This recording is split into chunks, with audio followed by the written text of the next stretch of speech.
Kaya pag meron kang psoriasis, UTI guys, allergic rhinitis pag kumain. pag na-miss mo ang pagkain, Pilipino,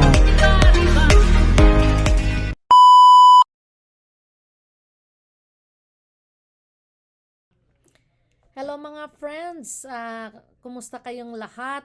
I will just share with you ang aking COVID experience. Kasi nung December 23, meron akong sore throat. Ngayon, ang ginawa ko, nagpa-check up ako sa doctor at binigyan ako ng antibiotics na I have to take. So the next day, medyo nagduda ako kasi sabi ko one na sintomas na meron kang COVID, meron kang sore throat. That's given. So ngayon, ang ginawa ko, nag-test ako nito, self-test. Nag-self-test ako nito dito sa bahay and I was positive. So right away, in-inform kong opisina, sabi ko, I am positive sa COVID test. So they told me, okay, mag-PCR test ka para malaman natin and ma-confirm natin na meron kang COVID. So nag-PCR test ako and then the next day, dumating ang aking result and I was positive. So ngayon guys, ano yung naranasan ko? So, nung nalaman ko na positive ako, right away, chinek ko din yung husband ko kasi kami lang dalawa sa bahay. So, right away, I check him and he is positive. So, tinawagan namin ang aming doctor, informing him na nag-COVID test kami at our doctor sent a prescription to our pharmacy ng aming gamot. And this gamot, guys, is very, very strong. Itong Paxlovid, masyadong strong siya. And ang mga one of the side effects na naranasan ko sa medication na ito, yung changes in taste. Sobrang pait. And so far, wala naman kaming diarrhea. Ang high blood pressure naman okay din. Ang muscle aches, sakit ng katawan, and pagka-take nito, talagang tulog ka talaga.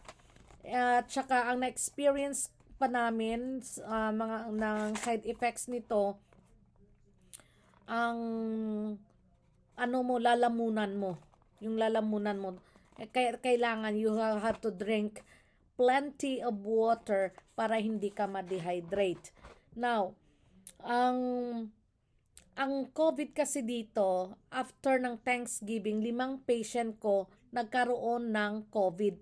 Pero during that time, wala pa akong contact sa kanila kasi once na merong COVID, we hold visits sa kanila. So, hindi ko sila nabisita.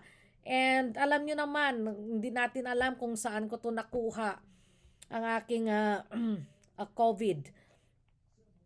And para din sa lahat, kung meron kayong nararamdaman na feeling ninyo na kayo ay may COVID, right away, do a self-check. Ano yung mga sintomas? Number 1, sore throat. Pag meron kang sore throat, duda ka na yan. Baka meron kang COVID.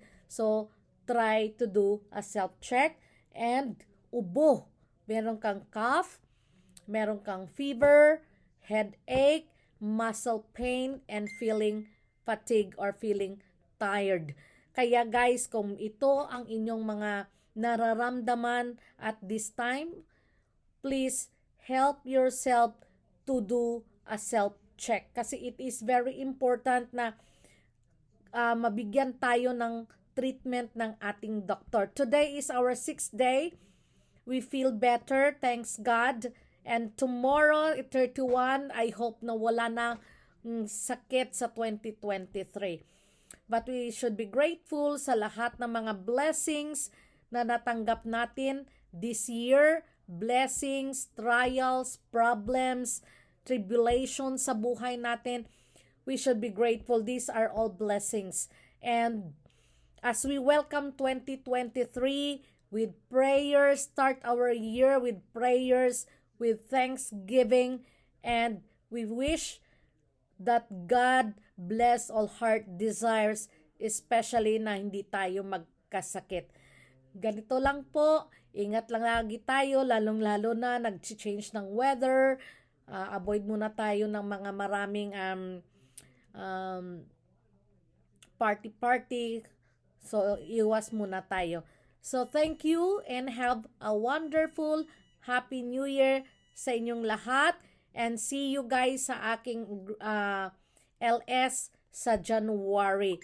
Yung nag-participate po sa caroling contest, January 7 po ang declaration. See you guys and have a wonderful night sa ating lahat. Bye!